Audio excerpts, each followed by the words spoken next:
This is the Varsity Sports Show on ESPN 97.5 and 92.5. Your home for youth, high school, college sports, and you. Empowering education and enabling dreams. Hi everyone, this is Reilly Robertson from Arizona State. Welcome to the Varsity Sports Show. I am so excited to be here with you today. I am currently a junior attending Arizona State University, double majoring in sports business and sports journalism. Although I am currently living in Tempe, Arizona, I am originally from Plano, Texas, being a fan of all of the Dallas teams, the Stars, Rangers, Cowboys, and Mavs. My time at the Varsity Sports Show has been incredibly rewarding so far. I have been able to interview a wide variety of sports figures, and I have been able to prove on my on-air and radio producing skills. After college, I am hoping to work in my favorite sport, hockey, either in broadcasting, marketing, or the business side of things. We have an amazing show planned for y'all today with some amazing segments and interviews done by myself and my colleagues. Thank you so much for listening to the Varsity Sports Show, and we hope you enjoy the show. First up, we have my colleague Mark Buerger talking about Mercy Miller and his commitment to play basketball at the University of Houston. Mercy Miller is a standout coming out of Notre Dame High School, and he is sure to prove to be one of the best in college basketball. Here's Mark with a little bit more. Hello, everyone. This is Mark Buerger from the University of Wisconsin-Madison reporting for the Varsity Sports Show. Mercy Miller of Notre Dame High School in Sherman Oaks, California, has just committed to the University of Houston, where he signed on November 10th of 2023. He was the 7th best player in the state of California and the 51st best player in the nation. So he is a near top 50 player according to 247 Sports.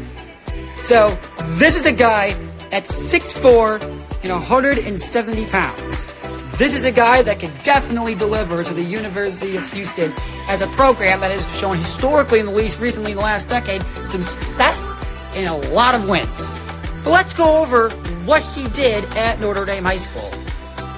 At Notre Dame, in 32 games played as a junior, he averaged 17 points per game and 6.2 defensive rebounds and 2.7 offensive rebounds a game, combining for 8.8 rebounds per game as well.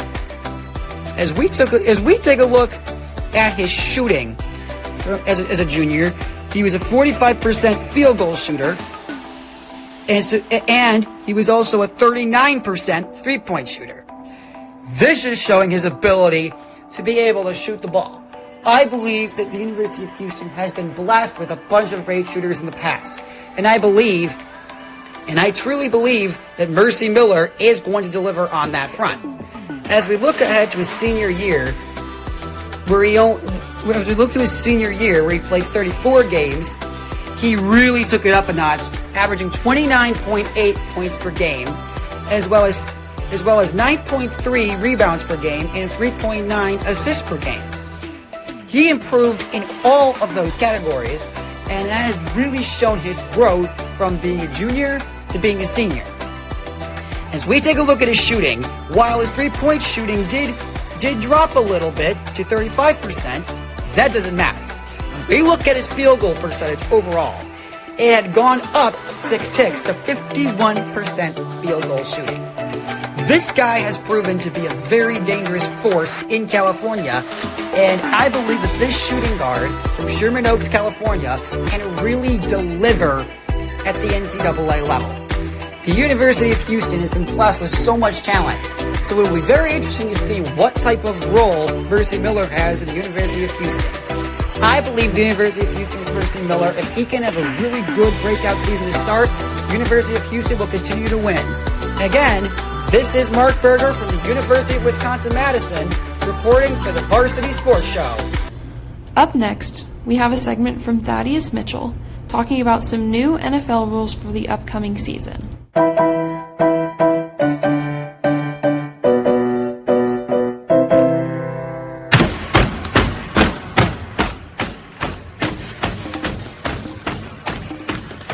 What's going on, everybody? I'm Thaddaeus Mitchell from Texas Southern University, and you're listening to the Varsity Sports Show. The NFL will start to use the XFL's kickoff in the 2024 NFL season.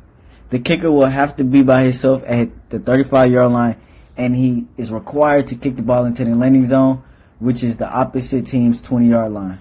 Every other player has to line up between the opposing 40-yard line and the 30-yard line. This will change how teams strategize how they will kick the ball off or how they will return the ball back. Teams might start to use different kickers. It appears that the Kansas City Chiefs will use their safety, Justin Reed, as their kickoff man instead of kicker Harrison Buerger. Since Justin Reed is a safety, he will be able to play defense against those returners since they have to return the ball back.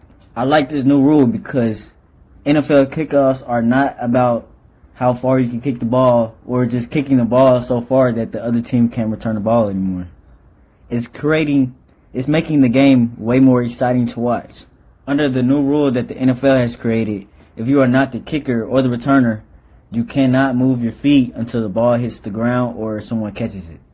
This creates a line of scrimmage that the returner will have to break through. If the person who returns the ball is successful in breaking through that line of scrimmage, the kicker will probably be the last person who can save a touchdown. And if you want someone who can save a touchdown, you're most likely to put someone who could also kick the ball and who could also play defense and make tackles for your team. The Chicago Bears special teams coordinator Richard Hightower says he's looking at everyone for kickoff duty. Quote unquote, anybody with the helmet that can kick off. The NFL also voted to remove hip drop tackles. A hip drop tackle happens when a defender wraps up the ball carrier and rotates or swivels his hips, allowing his weight to drop onto the ball carrier's legs during the tackle. A hip drop tackle will now result in a 15-yard penalty and an automatic first down. I'm ready to see how these new rules will change the NFL and how it will make the game even funner to watch. Because not only are these new rules helping prevent even more injuries, but they're helping make the game even more, how can I say it, they're giving the game more action at the same time. Again, I'm Thaddaeus Mitchell from Texas Southern University, and thank you for listening to the Varsity Sports Show. Even though most sports are done over the summer, we still have the Olympics to look forward to. Here is Pham with a little preview of Team USA prior to the Olympics.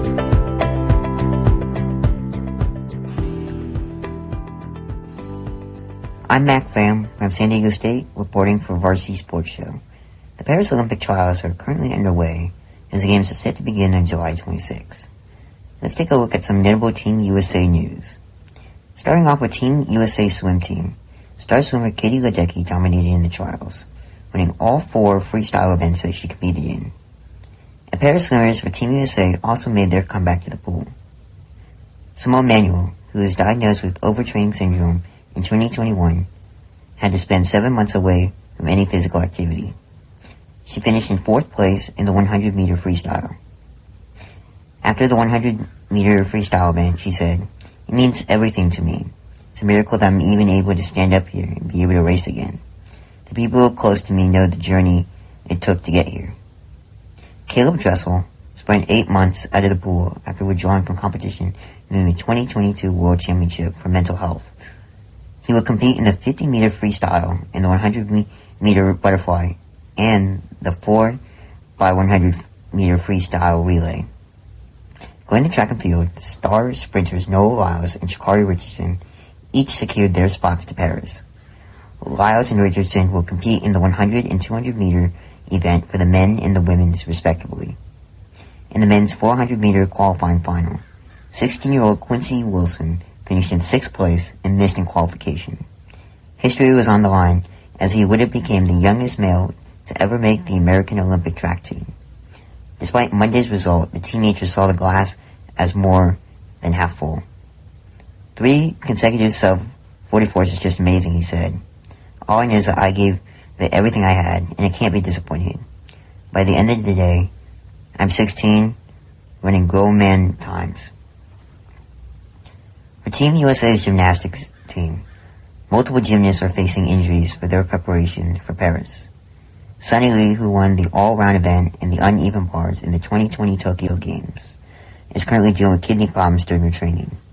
6-time World Championship medalist Shani Jones has a slight tear in her labrum. "She's feeling pretty good," said Sarah Conroe, Jones' coach. "The biggest issue right now is that her routine endurance. We just don't have enough repetitions. Jones has medaled in World Championships twice for the team event, all-round, and the uneven bar events. As for Team USA's women's soccer team, veteran star forward Alex Morgan was not one of the 18 players that made Coach Emma Haynes' final roster. Morgan, who turns 35 years old next week, finished with 123 goals in international play. Morgan took the news of her cut to social media saying, "Today I'm disappointed about not having the opportunity to represent our country on the Olympic stage. This will always be a tournament that is close to my heart, and I would take immense pride any time I put on the crest. In less than a month, I look forward to supporting this team and cheering on them on alongside the rest of the country. LFG." Morgan has concluded her international play with Team USA's women's soccer team. Reporting for Varsity Sports Show, I'm Pham.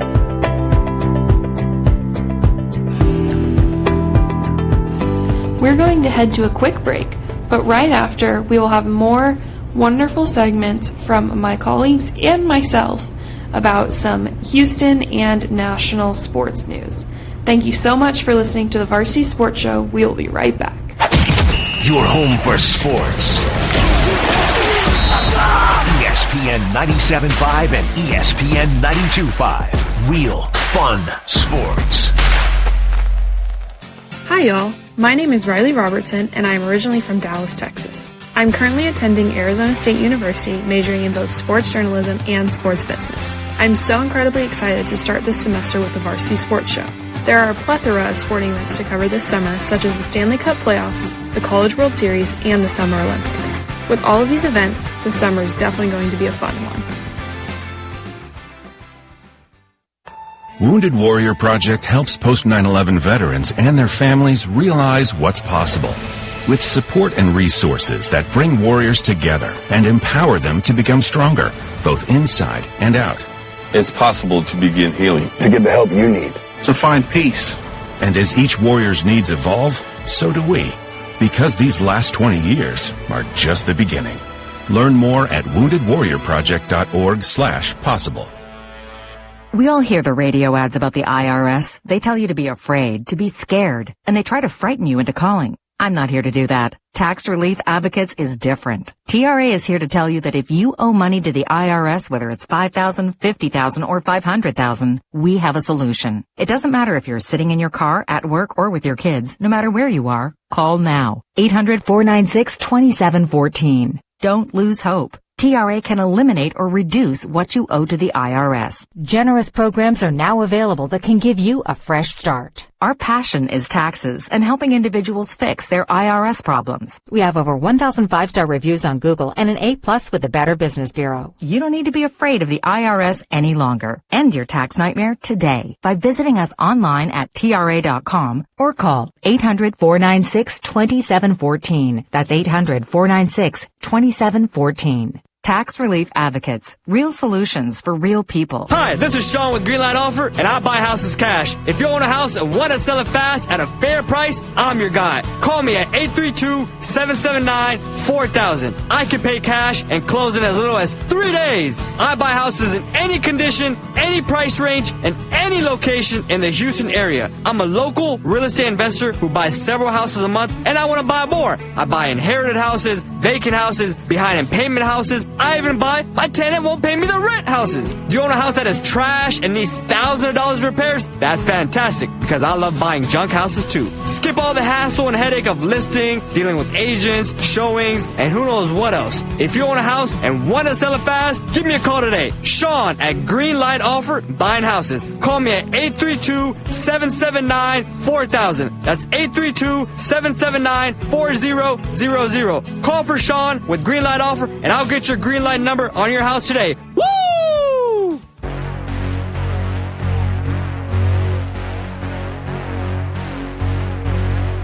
You're listening to the Varsity Sports Show on ESPN 97.5 and 92.5. Hi everyone, I'm Reilly Robertson from Arizona State. We've had a great show so far, hearing from a couple of my colleagues, and we have a lot more to come. In terms of current sports news, the Texas A&M baseball team just competed in the College Baseball World Series in Omaha, Nebraska. The Aggies were able to make it to the finals, ultimately losing 2 games to Tennessee in the final series.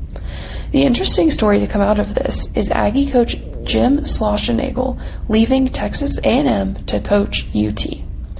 This came only one day after their loss to Tennessee, and right after Coach Jim told the media that he wanted to stay at A&M. This is said to be happening because he is very good friends with the athletic director at the University of Texas, which prompted him to make this switch and bring his entire coaching staff along with him. This is a bit of a shock after all of the success that the Aggies had this season.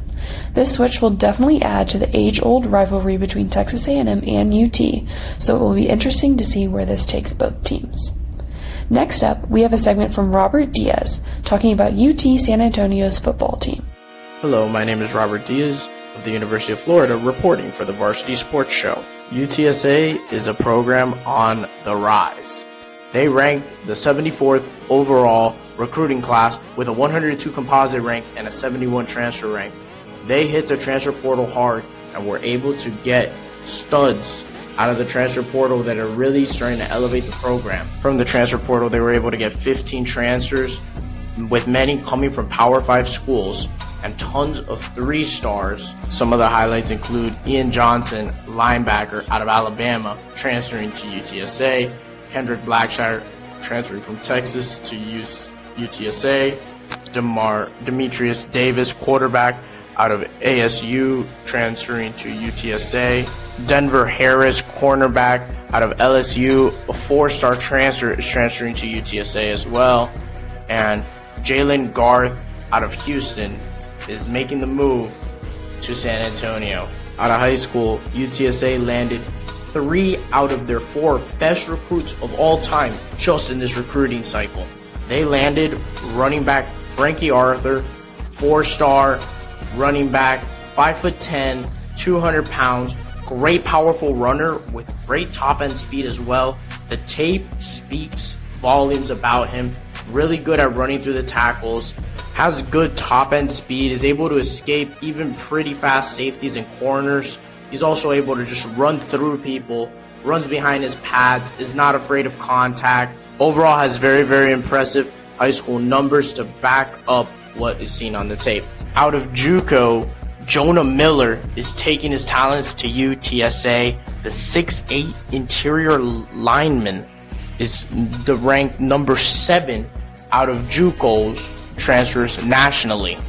He looks to make an immediate impact as he was a great JUCO prospect and looks to take his talents to Texas to hopefully elevate the team to the next level. Now the number 4, best recruit of all time, Will Henderson from this class from 2024, the 5'10" running back, weighs in 175 pounds. He's going to need to put on a little bit of weight, but certainly he is a great speed back, makes great cuts, makes people miss. He can run over people if they are not respectful of his speed and power that he runs with. UTSA has had recent success and is parlaying that with great recruiting classes.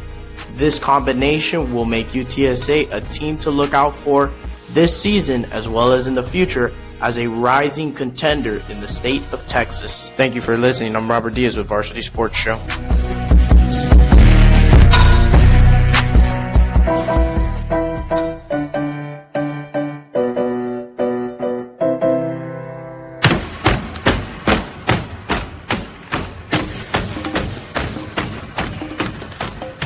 What's going on, everybody? I'm Thaddaeus Mitchell from Texas Southern University, and you're listening to the Varsity Sports Show. Isaiah Collier from the University of Southern California Trojans was drafted as a first-round 29th overall pick to the Utah Jazz. Isaiah was a standout freshman point guard for the USC Trojans basketball team, even with them finishing 15 and 18 overall. He was the number 1 ranked recruit in the 2023 class, averaging 16.3 points per game and a 49% field goal percentage. With that, he is known for his playmaking abilities, court vision, speed, and toughness. Collier played at Willard High in Marietta, Georgia, where he was named the Naismith High School Player of the Year. At USC, he came in and made an impact off the bat, earning accolades such as the Pac-12 Freshman of the Week, multiple times and showing his potential as an NBA star. The Utah Jazz finished the last season 31-51. I believe just like Collier did for USC, he would come in and make an impact for the Utah Jazz. Collier's playmaking skills will definitely help with Lauri Markkanen, who emerged as the team's top scorer in the previous season, continuing to play a pivotal role. Veterans like Jordan Clarkson and Colin Sexton will both help to make Collier's game even better. Despite not making the playoffs, I think adding Isaiah Collier to the Utah Jazz will make the team scarier to play this next year and the years to come after that. Again, I'm Thaddaeus Mitchell from Texas Southern University, and thank you for listening to the Varsity Sports Show. This upcoming college football season is shaping up to be a good one, with a lot of standout teams and surprises that are sure to come our way. Next, you'll hear from me with a little update on the NHL.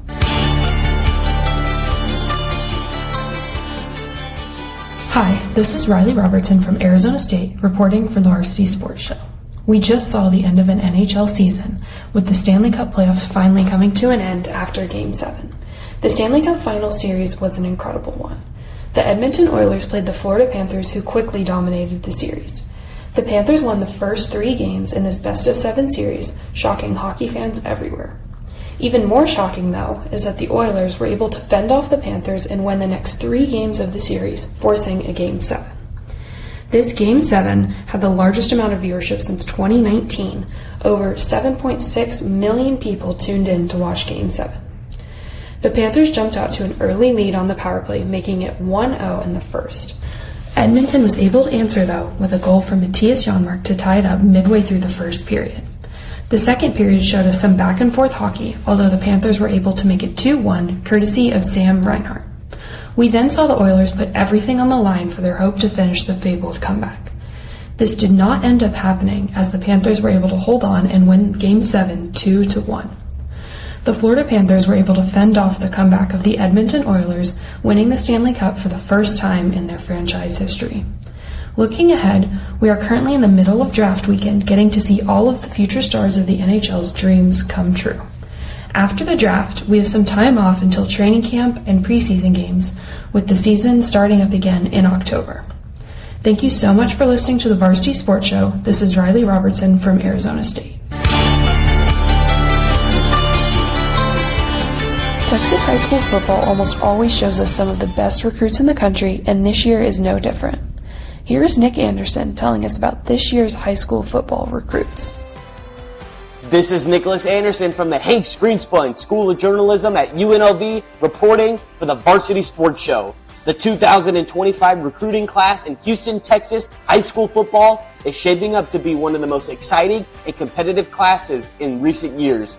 With a rich tradition of producing top-tier talent, Texas once again is at the forefront of a national high school football scene. This class features a dynamic mix of athletes from bruising running backs to shutdown corners and versatile linebackers. The current number 1 cornerback in the state of Texas, Devin Sanchez, has been the best lockdown corner for the North Shore Mustangs for the past couple years and was named All-Greater Houston Newcomer of the Year as a sophomore. The Ohio State commit finished the 2023 season with 21 tackles, 5 interceptions, 11 pass breakups, and forced 2 fumbles, and was named second-team All-State selection while leading the Mustangs to the 6A Division I championship game. The North Shore Mustangs also possess the lights of LSU commit Charles Ross. The 4-star ruthless linebacker finished his junior year with 71 tackles, 6 sacks, and 2 interceptions, while also leading the Mustangs to the 6A Division I championship game. The state's 3rd overall ranked player, Jonah Williams, has had multiple colleges lay eyes on him as he continues to impress scouts from across the country. The multi-talented linebacker has had a phenomenal year for the Galveston Ball Tours, totaling 10 touchdowns on the offensive side of the ball, on top of making 54 tackles, 8 pass breakups, 2 fumble recoveries, and 3 interceptions. This District 9 5A Division I MVP continues to find his college of interest with scheduled trips to LSU and Oregon this month.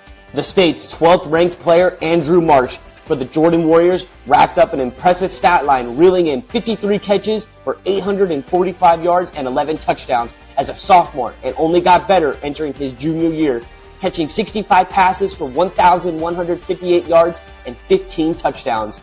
The unranked receiver currently holds 34 offers with 4 visits set for the month of June. The 9th nationally ranked edge, Chad Woodford, has installed fear into opposing teams with the year he has had this season. The 4-star TCU commit finished the year with 33 tackles, 3 sacks, 9 tackles for loss, and 3 fumble recoveries, while leading Summer Creek to the 6A Division II championship game. As anticipation builds up for the upcoming season, the 2025 recruiting class in Houston high school football is poised to leave a legacy. These young talented athletes have already demonstrated exceptional skills, determination, and a passion for the game that sets them apart from their peers. With college scouts closely watching, the players from Houston are ready to showcase their talents on the field. The next generation of stars in Houston, Texas are on the rise and make their mark on a storied legacy of Texas football. For the Varsity Sports Show, I'm Nicholas Anderson. Right after the break, we are going to hear from legendary football coach Jeff Scurran in his interview with Vince DeLisio. Coach Scurran is currently in Munich, Germany, where he's conducting quarterback clinics for student athletes. It is incredibly important for these athletes and coaches alike to continue their training over the summer to be sure that they are readily prepared for the upcoming season. Stay tuned to hear all of the amazing things that Coach Scurran is doing and to hear what we have in store for the rest of the show. I am Reilly Robertson from the Varsity Sports Show, and you are listening to ESPN 92.5 and 97.5. ESPN 97.5. Hello everyone, my name is Rona Yusufi. I am from Afghanistan. I'm studying journalism, mass communication, and data science at Arizona State University. I am passionate about varsity sports and eager to contribute my enthusiasm and dedication to delivering engagement and insightful sports content through my show. I look forward to sharing the excitement of sports with the audience and showcase the incredible stories and achievements of athletes. Hey drivers, it's Ryan Blaney, your 2023 NASCAR Cup Series champion and driver of the number 12 Discount Tire Ford Mustang. Do you know one of the most important things that helps keep my car going on the track? Tire pressure. Keeping your tires properly inflated is crucial for safe stopping power and better gas mileage. Check your tire pressure at least once a month or stop by a local tire retailer for an air check. A message from the U.S. Tire Manufacturers Association. Visit LaBerge Casino Resort Lake Charles this summer for exciting live sports action. LaBerge has the biggest screens around, and ESPN Bet is live in Louisiana. Plus, Penn Play Rewards members can win up to $500 Penn Cash every week. Visit PennPlaySports.com/Cover5 today and register for your chance to play and win. Not a member? Get the Penn Play app today. LaBerge Casino Resort Lake Charles, your live sports headquarters. Must be 21 or older. Gambling problem? Call 1-800-522-4700. Tired of costly pothole repairs? What if you could build a stronger road or parking lot that is less expensive to construct, 75% cheaper to maintain, and diverts a huge number of end-of-life tires from your local landfill? Sound too good to be true? Check out Third Rock Renewable's sustainable solution called Mechanical Concrete and end your pothole problems for good. Call 713-305-0507. That's 713-305-0507 or visit thirdrockrenewables.com for more details. Joe Blank here, and I want to welcome Vanderford Air and Plumbing to the ESPN family. They're a local family-run business that can take care of all of your air conditioning and plumbing needs, whether you need a new system or a tankless water heater. They offer guaranteed same-day service, 0% interest financing, or a low monthly payment option on new products and service work. Vanderford Air and Plumbing will give you an estimate for both the repair and for the new product or system. So visit VanderfordAir.com today. That's VanderfordAir.com. Joe George here. It's an exciting time in my life. My son just turned 3, Paul and I launched our show, and I just signed up for a gym membership at O Athletic in the Heights. O Athletic combines fitness, nutrition, and mindset, creating a community focused on helping you lead a healthy life. I'll have access to everything I need, 100 classes a week, more than that if I want them. Top-of-the-line recovery and equipment. I'll have a personal trainer as well. I'm getting healthy at O Athletic. Check them out at oathletic.com or O Athletic on Instagram.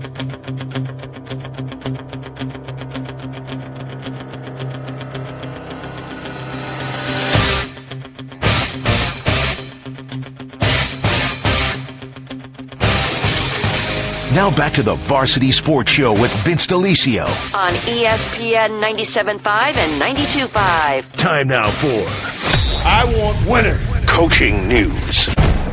All right, guys, in coaching news, we are going to expand a little bit. We've done a really good job of featuring local coaches here in the Houston area. But being as it may that it is summer, a lot of folks are on vacation, and this guy has kind of made a vacation into a work trip internationally. And so we are joined on the line by longtime high school and college football coach Jeff Scurran. Coach Scurran, first of all, welcome to the Varsity Sports Show. And secondly, you're in another part of the world. Yeah. Welcome from Munich, Germany. That's where we're at right now today, just outside. So, yes, we are, and thank you for having me, Vince. Coach, this has been quite the trip for you, and obviously we appreciate the fact you've been a longtime friend of our program. When we spoke to you earlier in the summer, you were in France, and talk to us a little bit about the journey. You've been coaching, 50 years, and you started this almost annual trip overseas to kind of spread the word and do some outreach on football. When did this all start? Well, seven or so years ago, I kind of got the bug to help quarterbacks because that was kind of American football is growing like crazy over here. In Germany alone, there's over 400 teams. Wow. 76 countries in the world now play what the rest of the world calls American football. Of course, football is soccer in almost all the world, and American football is what they call it, except in Australia, where they have Australian rules football, so they call it gridiron. Go figure. So, but it's it doesn't really matter. People really are getting to know American football, of course, to the Super Bowl, which is one of the biggest sporting events ever. Sure. And so you started doing this and going to France, Italy, Germany. Where, in your opinion, where has it been the most well-received? Where have you seen the greatest amount of participation?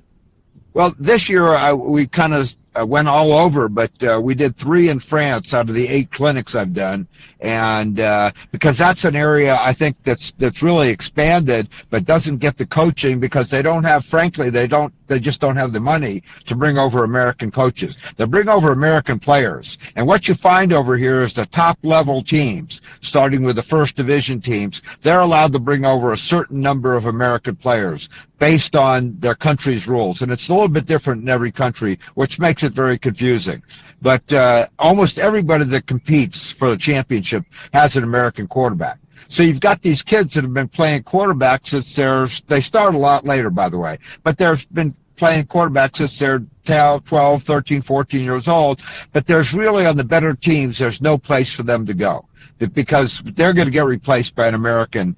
If particularly the only time you see Europeans at the high level is guys that have come over and played high school and then college and then came back to their home country. And other than that, and a lot of them are dual passport players, and they command a pretty decent salary for granted this lower level of professional football. But it is professional football at the higher levels, and it's kind of an adult league football all the way down to the lower levels. Well, teams will have 20, 25 guys, but the bigger teams will have 70 or 80, and it looks like Division III football in the better levels.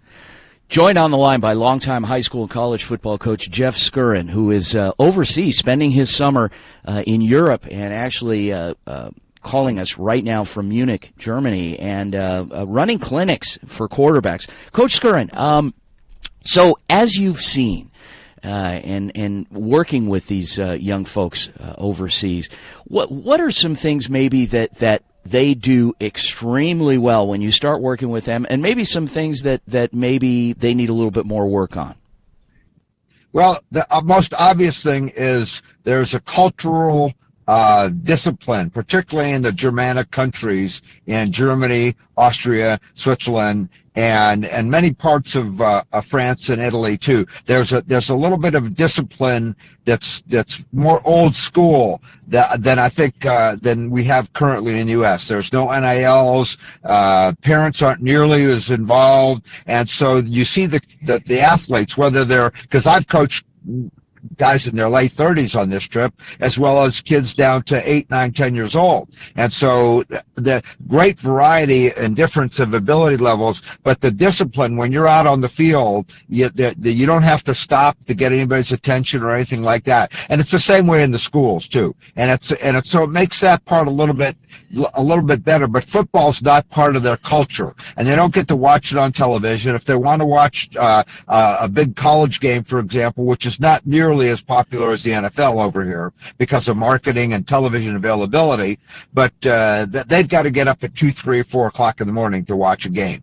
And that's the same with the pro games. And sometimes you're seeing more and more of it replayed, but it's just not a big sport here yet, although it's rapidly growing, and partially just because of the cost. And just like with every product that we have, there's import-export regulations. And so our American equipment, helmets, shoulder pads, footballs, all that stuff, costs a lot more money than it does in the States. And so it's a little bit harder. The kids pay to play on every single level, except at the top levels, and then the guys get paid. But it's as low as €100 a month, up to some of the higher level payers get 5,000-6,000 euros a month, plus an apartment, plus a car, and they have, as everybody knows, they have wonderful health insurance over here for the most part. Yeah.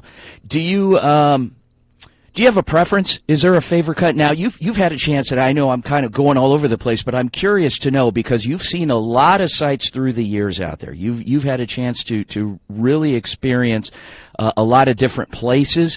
Do you personally have a favorite? Is there something that's been like your go-to when you go to Europe that, man, I got to get back there because I just love it? Well, this trip was kind of a reflection of that. We've been in 11 countries because we have so many favorites. The only thing we figured that we missed on this trip that we love as part of our circuit is Japan. We've been there twice doing football-related activities, but each place has its uniqueness. It has its great culture. Some places are much better for food. Some places, I mean, you can't beat the scenery in Switzerland and Austria. And in Switzerland, the cost by U.S. standards is very high, even higher than you'd find in downtown New York or Los Angeles. Wow. It's very expensive in those places. But then you get out into the countryside and you see the beauty of it, and their infrastructure is just unbelievable. So from place to place, it's really different. In Paris, you get the museums and the food and the culture, the variety of cultures. Yeah. We were up on this trip up in Denmark. I was hired by the Olympic Committee, the Danish Olympic Committee, and there's a certain discipline and lifestyle, but there's a joy of life there in all the Scandinavian countries that's out of the ballpark compared to like happiness in the USA. And I don't get it personally because I enjoy my life so much at home in Arizona, and so but each their own. When I take kids over, or teams or coaches, and I do group things, I try and explain to the coaches and the kids coming over, it's not better, it's not worse, it's just different. And that's what you adjust to when you come over. You see different things, and frankly, you just learn a whole lot about the world and about the people. With the growth in the States of girls flag football, is that something that you see ultimately is going to happen there, or is it already happening in Europe? It's already happening. Flag football has been a big part of football growth over here for the last, I'd say 10, 12 years, maybe even for women, probably earlier than it happened to boom in the United States. And so when you start to see international competition, people should not be surprised that teams that really put some time and effort into it and have the athletes and the population like Germany and France, and they see some of these teams. Don't be surprised when these athletes are really as good as ours. And the games are close, and maybe the United States isn't the top power, although I still think we're really ahead of everybody else. But people shouldn't be surprised when they see an excellent level of football, because there's so many dedicated coaches here. Yeah. And unfortunately, part of the reason why I'm here in the quarterback receiver position, things like that, the technical aspects aren't to the level of they are in the United States. Remember, these people only practice 2 to 3 days a week, so it's not an everyday thing like it would be in the United States. The other thing is you're seeing the growth of academies here, specifically for American football, and because they don't play sports in schools in most of the world, and especially in Europe. These are called Vereins in Germany, and that means they're club sports, and kids pay to participate, and the coaching is sometimes okay, sometimes it's not, but everybody means well, and there's a good spirit about it, and like I say, you don't seem to see a lot of the discipline type issues, a much more focused culture, because remember, everybody's playing this minor sport here because they really have a passion for the sport and they want to learn. So when coaches come over for the States, we're usually very well received, and then a lot of the coaches want to come to the U.S. and study, and the same thing with the kids, because that's the number one question, is how do I get to a U.S. high school to be able to play? Amazing. Well, there you have it, folks.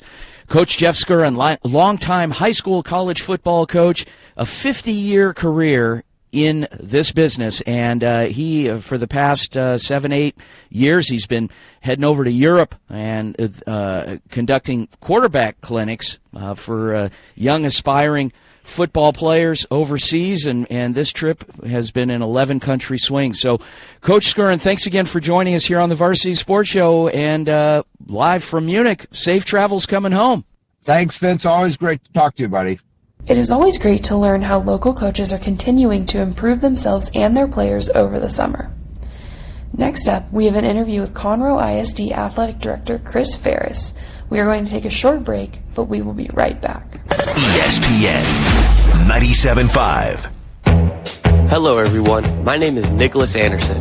I'm a sports broadcasting student at the Hanks Greenspun School of Journalism at UNLV. I am stoked to start creating visual and audio segments along with broadcasting and sideline reporting for different games this season.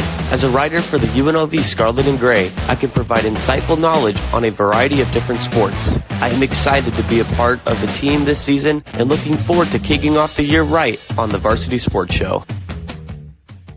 Stand Up to Cancer's vehicle donation program makes it easy to turn your unwanted vehicle into funding to support innovative cancer research. This research leads to new treatments for patients right now. Donate your car today. Visit standuptocancer.org/cars to learn more. Hey guys, is arthritic joint pain keeping you from doing the things that you love to do? Well, bone-on-bone pain in your knees, hips, back, or shoulder, this is something that my friends from QC Kinetics can work with for you. There are exciting new cellular therapies that can get you lasting relief. QC Kinetics is helping patients like you every single day, and I'm talking about cutting-edge technology and treatments that accelerate your own body's healing properties, revitalizing your joints so that you can move again. They've helped so many people here, including my wife, get back to doing the things that they love. If you're living with chronic pain from arthritis or injury, you need to know that steroids and surgery and pain pills are no longer your only options and alternatives. Learn how QC Kinetics can treat pain, enhance your joint health, and restore your mobility and give you long-term relief with no downtime.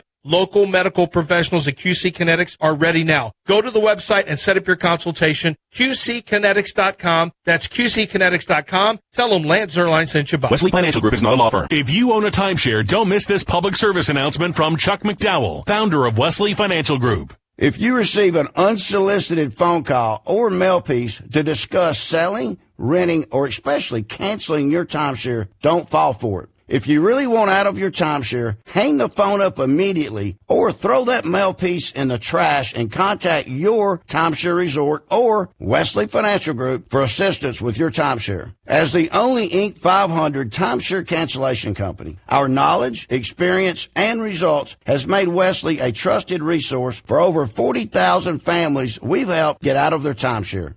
Give us a call, and I'll send you our timeshare exit information kit free with the straight facts about your timeshare and all of your options for cancellation. Call for your free info kit. 800-761-0000. 800-761-0000. 800-761-0000. It's time to spring into adventure at Gulf Coast Chevy in Angleton, where you'll find a great selection of Chevy trucks, plus amazing offers to make it easy on your wallet. Here's an example. 2024 Chevy Silverado 1500 Crew Cab, luxury touring model with a 5.3-liter engine. Now, this is a truck. You can get a total cash allowance of $50 $57.50. That's 10% below MSRP. Find these deals at Gulf Coast Chevy in Angleton. Make sure you check out the website today, landzcars.com. Chevy, let's drive together.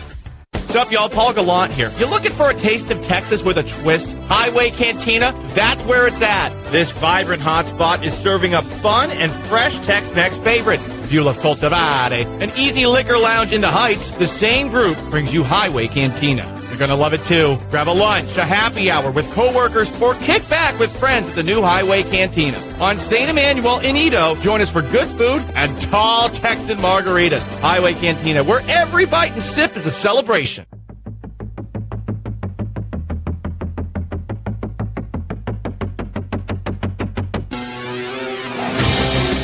You're listening to the Varsity Sports Show on ESPN 97.5 and 92.5.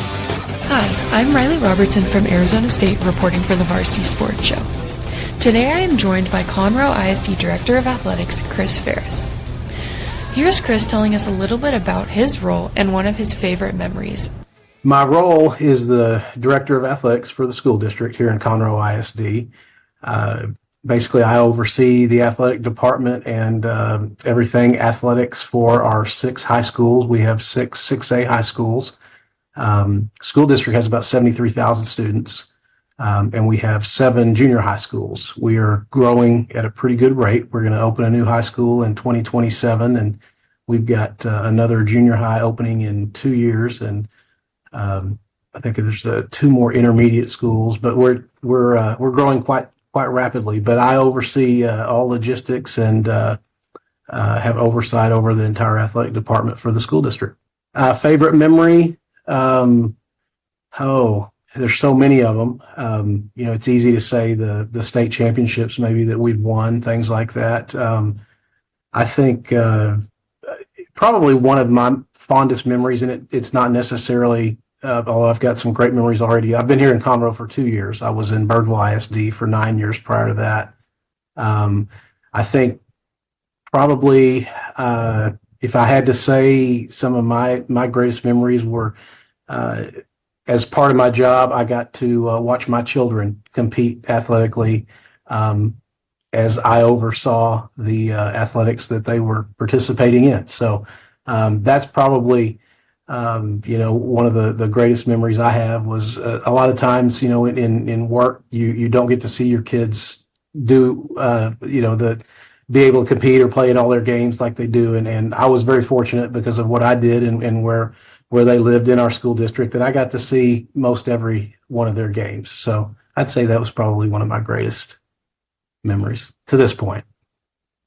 From day one, having grown up in athletics, having been the son of an athletic director, I think that the ability that people gave me to chase my dreams and goals and be able to have the opportunity to participate in whatever I thought I wanted to has always been my number one goal. We run the gamut from kids that want to make a lot of money eventually playing a sport that they love to play, to the kids who enjoy being there and being part of the social aspect of whatever sport it is they play, or maybe it's even gymnastics or cheerleading that we oversee, that they really enjoy doing and they get a kick out of that. And so I think that from the very start, it's always been about giving kids the opportunity to be able to do what they want to do and participate in as many things as they can. And ultimately, I think in school that certainly helps kids all along the way. Student athletes certainly graduate at a higher rate, and I like to think that them being involved in some type of extracurricular activity that we're able to help them with, that does help them ultimately get their education and hopefully go out in the world and have those characteristics that we try to teach of being good people. Conroe ISD has had a lot of success in the past couple years, but I really wanted to know what it was like getting to watch all of these students thrive and win championships. It's amazing. It's one of the greatest things that I enjoy about this job and always have. I enjoy getting out and watching the kids practice. I enjoy watching them I've always said, in interviews and in questions like this and things like that people always kind of ask some of those questions like that.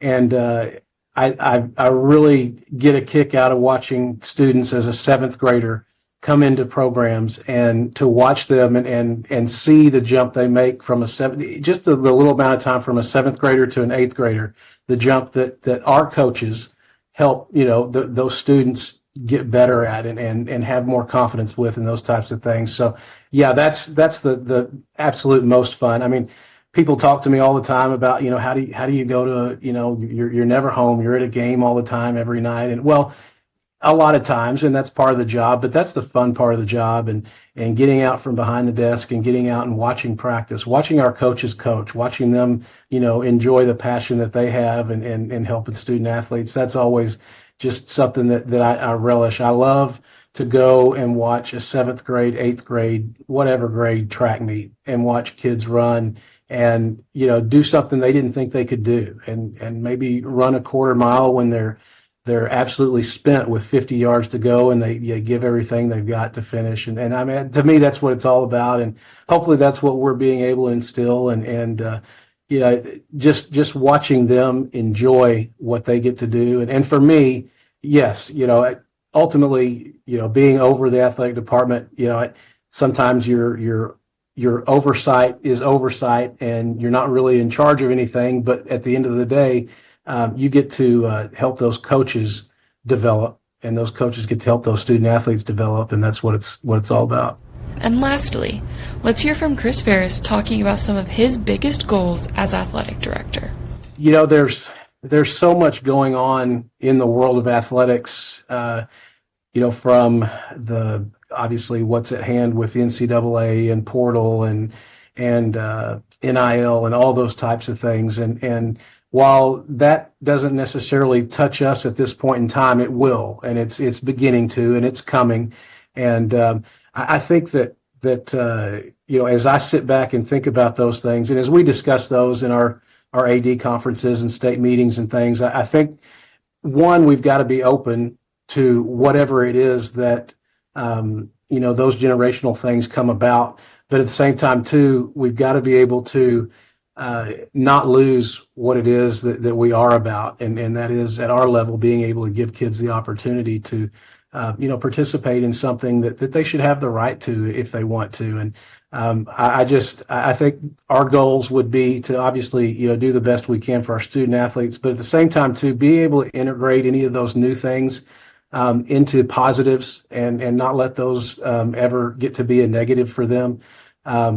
We had a state conference a couple of weeks ago, and they had the athletic director from UT, had the athletic director from SMU and North Texas, and UT San Antonio came and talked to us about a lot of those things. And when it came to the NIL and that kind of thing, they said, well, if you can help it, don't let it happen. And I don't know that we can do that, because it's just from the lawmakers to whoever has made those decisions and will make those decisions, they'll tell us what we need to deal with, and then we'll need to figure out how we can best implement those things that they hopefully end up being positives. But I think that that's kind of a open-ended answer, I guess. But I think that those are the things that are really new that we've never had to think about or talk about implementing. And I think those are things that are going to be real challenges, and I think things that are going to affect what we do for a long time. So hopefully we can get it right the first time. That was an interview with Conroe ISD Director of Athletics Chris Feris.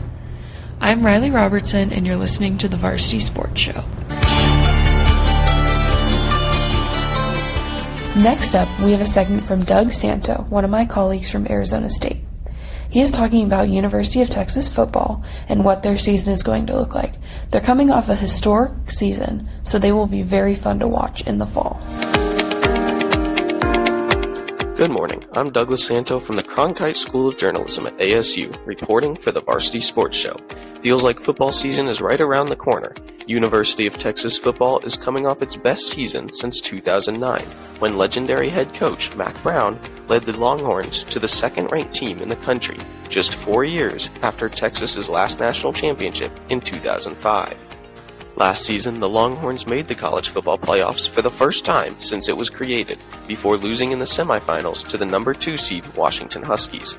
UT was in its third season under head coach Steve Sarkisian, improving each year. The Longhorns finished the season 12-2, losing one game in the regular season in the Red River rivalry to Oklahoma, and one to the Huskies in the college football playoff semifinal in a nail-biter 37-31.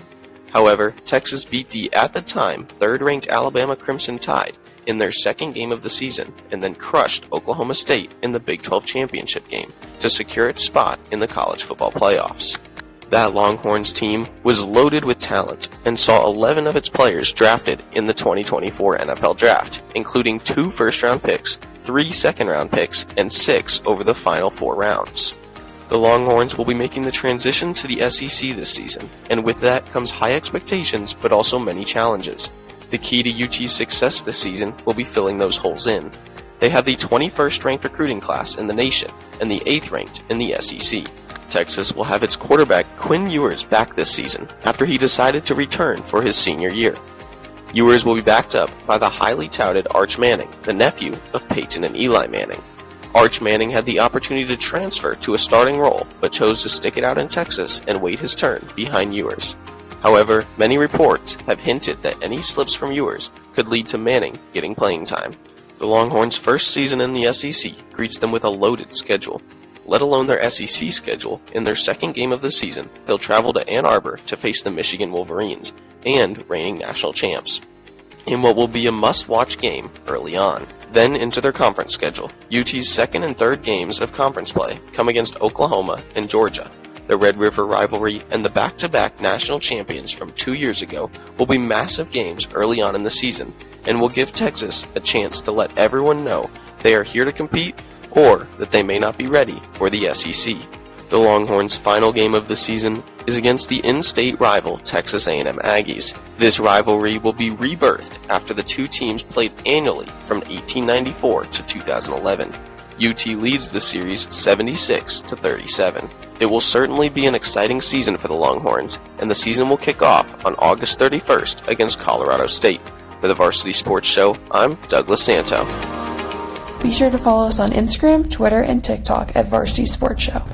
On behalf of myself and Vince DeLisio, I am Reilly Robertson from Arizona State, and thank you for listening to the Varsity Sports Show on ESPN 92.5 and 97.5. ESPN 97.5. Please stand by.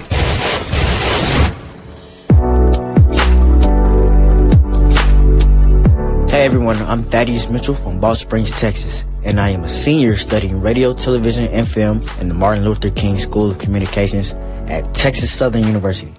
I am very excited to join the Varsity Sports Show this summer, and I will be giving you quality news on basketball, football, baseball, and all other sports. Imagine the hospital experience. Scary surgeries, painful recoveries. Now imagine you're a child. This is why Starlight exists. Starlight programs help kids in the hospital cope. Because happiness matters. Visit starlight.org. ESPN 97.5.